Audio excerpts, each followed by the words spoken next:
Hi, I'm Carol Watson, and I am the Chief Thriver at Thrive.com. And I want to welcome you all to another episode of our Thrive Talks.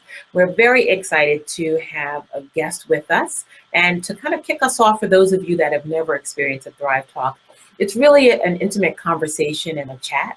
And so we really like for you to participate by asking any questions over the next week. We have our chat section, so anything that you've been dying to know from our guests, please do give us some feedback. We'd love to hear what you are thinking about.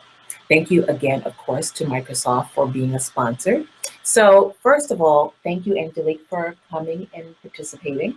Thank you for having me, Carol, and hello to everybody who joined. Anllelic Lozada has had a really incredible journey from being a corporate marketing executive to now a professional and personal marketing coach.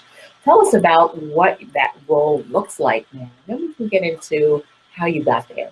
Thank you, Carol. Again, thank you for having me. I think it's so amazing that you have developed this platform, Thrive, be the only platform for multicultural executives and college students to really hone in on their skills, to really thrive in the workplace. So thank you for providing this platform for us and for everybody who's taking advantage of these valuable tools. So going through that, this is a perfect platform for me. And I'm going to go through the story because just like you said, I had a transition. After 10 plus years as a great career as a marketing executive for big brands. The cliche story, like I had something was missing. I had a great job, great team, great brands, fun environment, but somehow I wasn't completely fulfilled. It wasn't the money, it wasn't the massages on Mondays and the yoga on Tuesdays.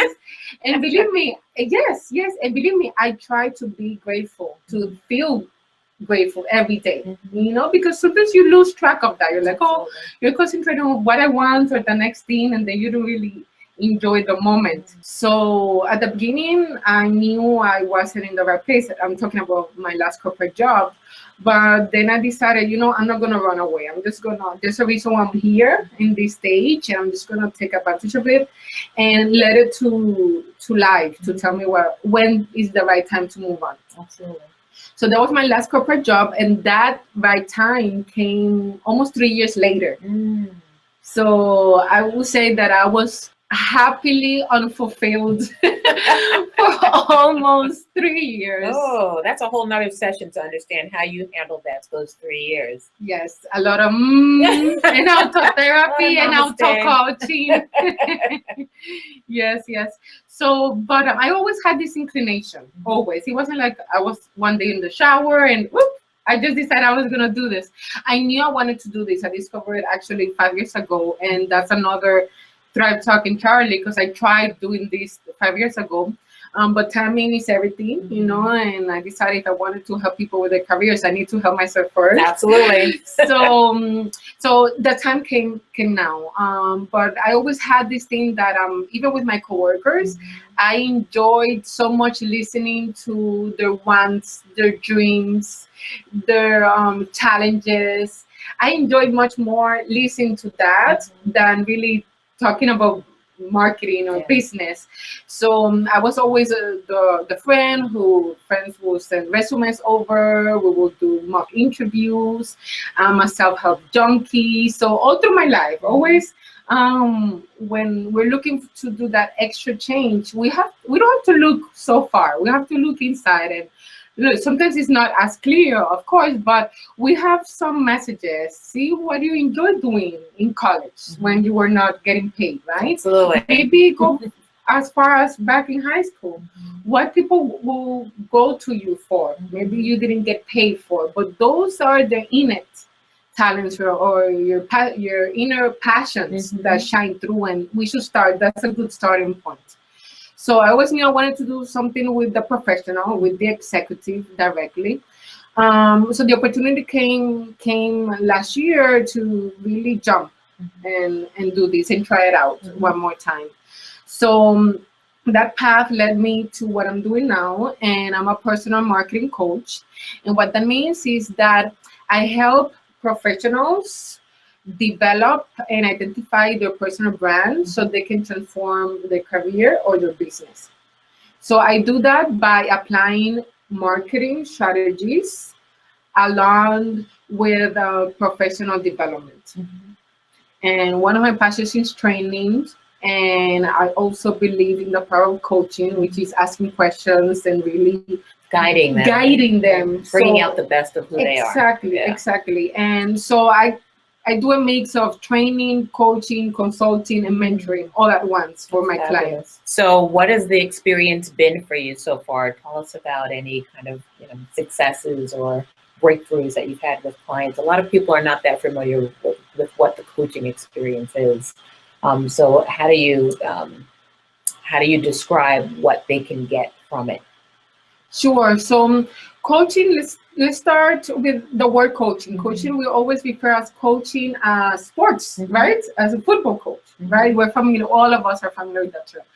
And let's think about what a coach does for the success of the team. First, has its best interest for the team to find success, right? It's like they have the load on top of them. My team has to perform, but on the other hand, they're not the ones on the field. They're not the one performing, but at the same time, they hold accountability and responsibility. Second, they motivate, right? They guide. They show a path.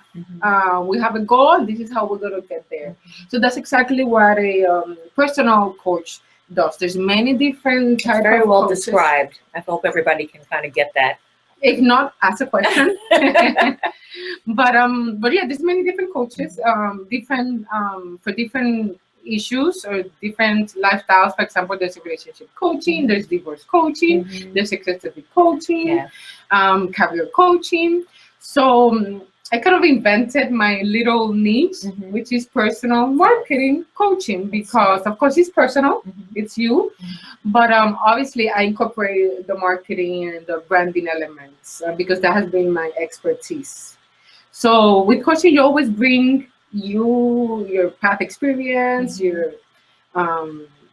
passions into the practice because it's so personal. It's not something you can learn concepts of how to coach, but in the areas that you're helping the other person to coach, that's so personal, and that you have to love it and have it inside. Yeah. Now that's a great way to describe some of the things that we want to be able to get across with some of the Thrive content moving forward. So I know we talked a little bit about some of the major themes and lessons that you'd like to kind of share moving forward. I will share three lessons. First, when we're going through a career change or any big change in our lives, we want a new career, we want to open our business, we want to find out what change we need. It is so important to get acquainted with yourself. Why is that? Because when we're looking outside, we may not find all the answers and all the right path to go because we have so many options. That's the thing. Yeah. So sometimes, we know we want something, we want to change, but there's so many different paths. Yes, I talk to so many people that have so many things that they're interested in, especially people in the creative fields. They have so many different interests. It becomes a little overwhelming. Yes. What to do, where the best path would be to use all of those talents. Exactly. And then we're in the information age, so that's good, of course, right? But sometimes can be bad because so much information, it can be overwhelming. You go to Barnes and Noble, you have all of this career section, you go online, there's different websites, and your family tell you one thing, your friends tell you one thing, then of course you have to also pay the bills. Yes. Right? So it's not only, what I love very doing. Important. Yeah, so it has to be it's difficult to decide to make changes. That's why people will stay unhappily in jobs for a long time, or they're just content. Hey, it's just a job. I'm not supposed to love it as long as I have a paycheck. Many people think that way. Absolutely. So that's why we have to go inside where there's calmness, where there's not too busy. We make a life busy up here, but inside in our soul, there's serenity, there's calmness, there's stillness. And once we connect with that stillness is where we get the ideas, where we get the messages, when we really know and pinpoint what is the right step. That's your GPS. Creating a GPS. So in future content that we're going to provide, you're going to take people through a process of how to get to that self, and take them through a process of finding their own personal GPS. Exactly. And that's the reason why I decided to be a coach rather than a consultant. Yeah. Right? Because that's what usually the path for a marketer when they want to do something on their own, they start being a consultant. But because I was so interested in working with the individual and going through a transformation of the individual, I would be a fool if I just started providing techniques of how to be visible in LinkedIn, how to networking, how to dress properly, or what your website should say, which all of those I cover, but we have to start with the inside. Yes, what your abilities, what you love doing, what comes naturally to you. And some people have that already figured out, and some people, they already know, they just need to go to the next level, and it's just honing in the skills, really focusing on that has worked, what they really enjoy, finding perhaps delegating things that they don't. So they're another stage. Others that are starting to build their brands, or they're looking for a big change, we have to start with that. Absolutely. So tell us about some of the other lessons or things that that you're particularly passionate about focusing in on. Okay, so I told you I was going to share 3. Yes. So one is get acquainted with yourself. Second is, and this is a huge one. Huge one. Uh-oh. Yes. I'm ready. I'm bracing myself. Yes. And that's having your own advisory board. Yes. I'm a very big fan of that. Yes. Very much so. Having your own advisory board. What that means is making sure that you have the right support group around you. Why is that so important? We cannot do it alone. And that's one of the things that happened 5 years ago when I tried it. It's like, I have this great idea. I know marketing. Hey, what can go wrong, right? I'm going to get clients. No, we all know that only having a great idea and having drive is not sufficient. There's a couple of ingredients that need to take place, and we don't know it all unless you have a big investment that you can hire the right people, right? But if you're beginning and doing a change that necessarily doesn't involve building a company, maybe you just want to be more fulfilled in your job, or you just want to get a new job, you need help.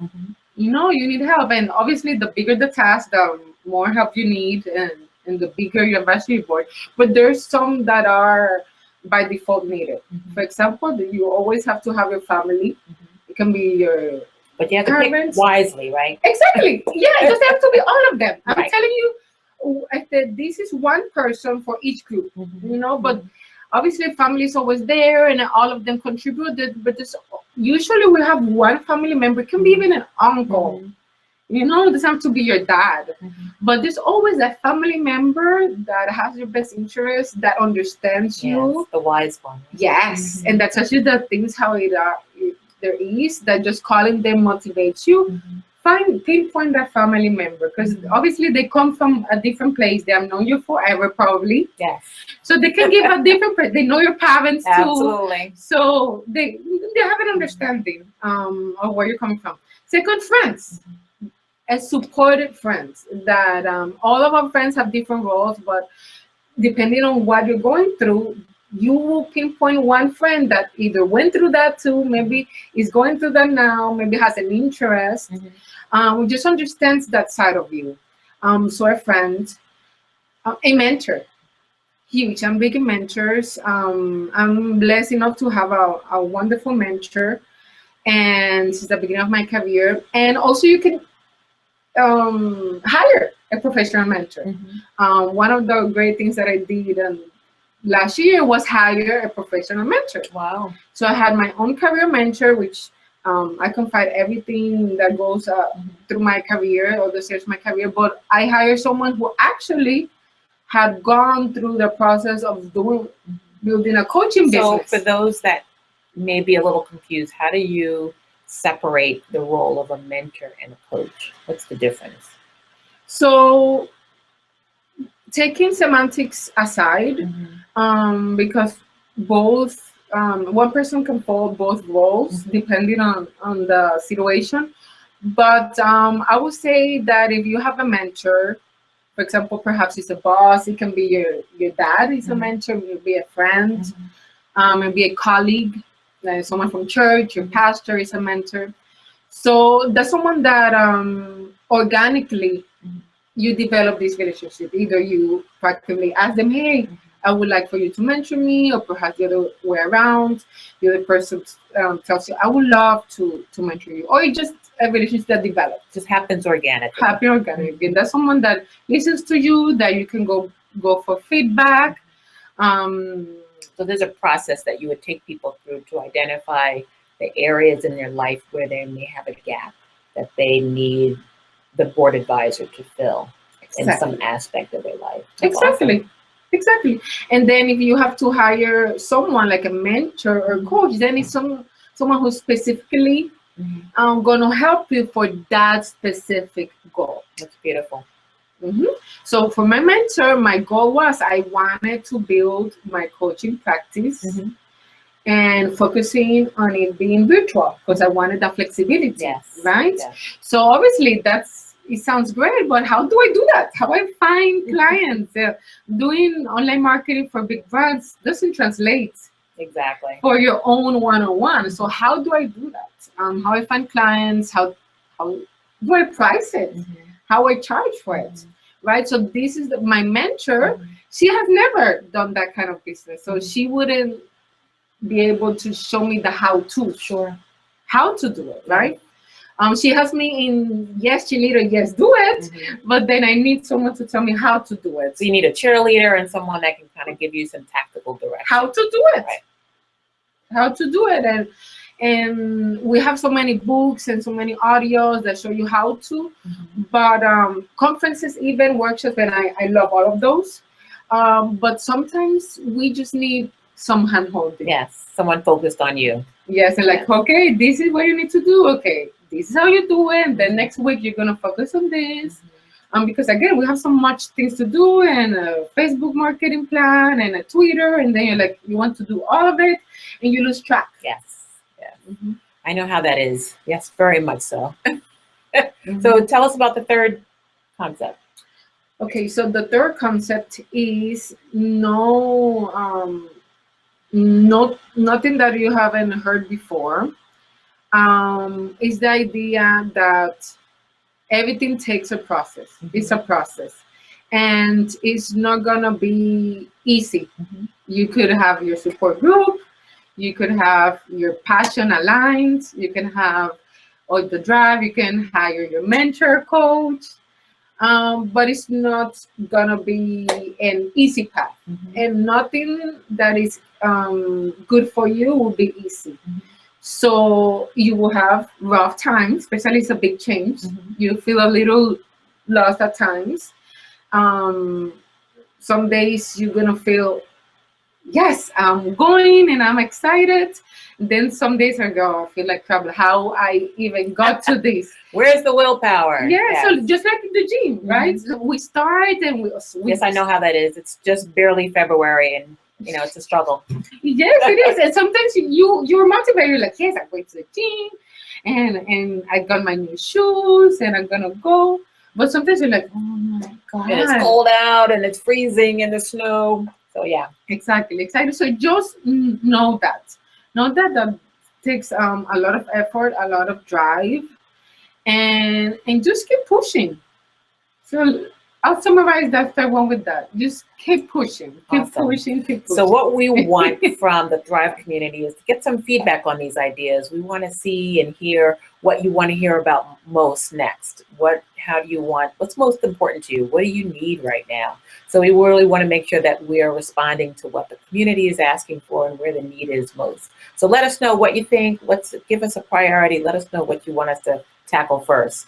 So before we finish, I wanted to get some perspective on you. I know being a Latina and how that's shaped your career. in corporate America, and also your practice has been really important to you. Can you talk a little bit about that? So I always joke that I'm more Latina than a regular Latino. I'm 120. You're supersized? I'm supersized. I'm 120 Puerto Rican. I've looked at my ancestors. No, we're all from Puerto Rico. So the reason I joke with that is that I was born and raised in Puerto Rico, left to Miami to go to college, and of course we all know Miami, the melting pot of Latin America. Absolutely. Which, not knowing Spanish, is the minority. Going through international university, FIU, if they even have a Spanish journalism program. And then I started working in Hispanic marketing. That's how I started my career.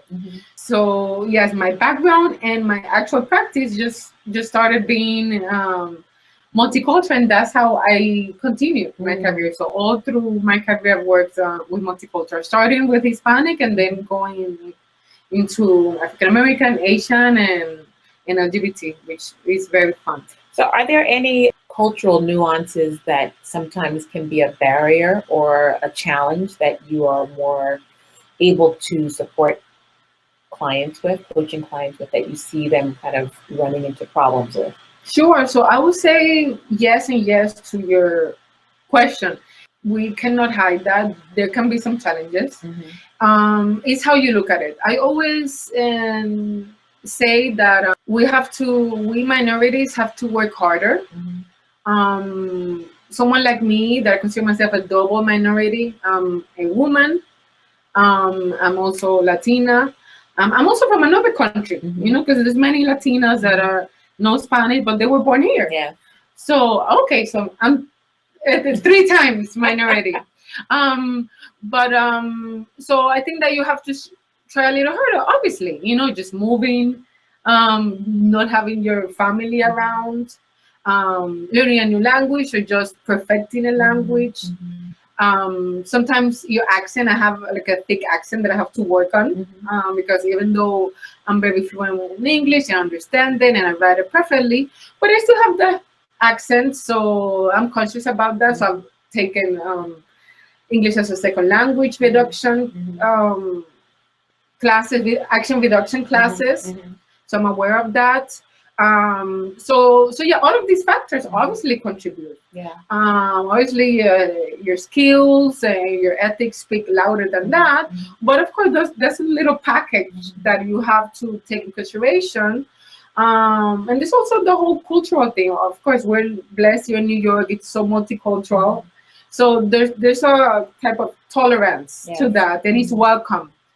But others that are not in cities, I'm sure that they feel it more. They feel, some, I don't like the word racism, but I'm sure that exists still, and they feel that in the workplace. So obviously, who tells me they don't have to work even harder, they're fooling themselves. We do, we have to. But at the same time, that drive of working harder is that additional drive that maybe someone who doesn't have. Yes. They don't have to think that. So they can be a little bit more complacent, but because we have to go through all of these barriers, we, like, part of our package, our DNA is to prove more, is to go beyond, is to dress nicer. So I feel more welcome. Well, I don't know, whatever we feel, but just doing that little extra push. And in terms of branding, that is a differentiator for me, of course. You can use your background to find your niche, right? If you have an expertise, if you're, for example, from Argentina, for example, you can go to companies that have interest in the Argentinian market, right? So if you, I'm Latina, so of course my focus is on helping Latin American executive. Why? And Latin America from Latin America that I live there. Why? For me, I know the language, of course, even though I can coach in both, and my website, my branding, all is in both languages. But starting out, I wanted to be a bigger fish, smaller pond. So I'm here. You wanted world domination. Yes, I couldn't I feel I couldn't compete with so many other So coaches you're using doing your the same strengths. thing. You Yeah, figured out how to use your strengths exactly. to serve a needed market for sure. Exactly. And, Yeah. I'm here in New York City. I'm Latina, so they can see me as a hero Yeah. because I'm a Latina. I know the language. I moved from my home country, and I'm here in New York City, so they can look up for me. Absolutely. So I So as use a that. final question, we always ask our guests what it is that they use and what they love to help them thrive. Is there a book, a resource, a habit that you have that you can share with the rest of us? Sure. So for me, the biggest driver for me has been the lesson number one that I shared before. It's really taking the time to have a relationship with yourself. Yes. That's the most important relationship that you will develop. So If is there a habit that you do or something that you practice Yes, yes, to do that? I have many, and it's always evolving because habits are not easy to form, but I try always to work on them. Having a morning routine, having some, even if it's 5 minutes, to do meditation or scan the Zohar Mhm. or read a mantra, anything that injects wisdom and talks to that me, interior me Mhm. directly. Second is having a spiritual. That was another um, person in the advisory board. Is also having the spiritual guide Absolutely. that connects with your On your inner board, self you definitely have and to your have board. that. Yes. Yes. So that helps me. I have a spiritual guide that I see every 2 weeks, and it's just like what we consume, and just like kids when they're consuming video games, they're more prone to be more violent. The same thing. So tell me what you're consuming, and I'll tell you who you are. Good books, Yeah. Good TV, following good people online. So if I tell you about the trashy TV that I use and Hey, consume, I do that that too. helps me thrive. I do that too. But the thing is all having a balance, It's about the balance. Yes, it's a balance, and just being conscious about it. Like think about it, and this is a little homework for everybody. Mhm. Make a mental inventory. What goodness you are entering into your mind and your spirit. Oh, that's a good one, especially as we start out in 2015. Editing out and leaving out the stuff that is not, giving you some peace and bringing in some new things. Yeah, exactly. Well, thank you so much, Anllelic. This has been a pleasure. Oh, the pleasure has been mine, Carol. And I'm looking forward to you partnering with us on some, really kind of learning and some lessons and how to make us even better able to thrive. Enjoy, everyone. And thank you for joining us. Let us know what you think and enjoy the rest of your day. Thank you.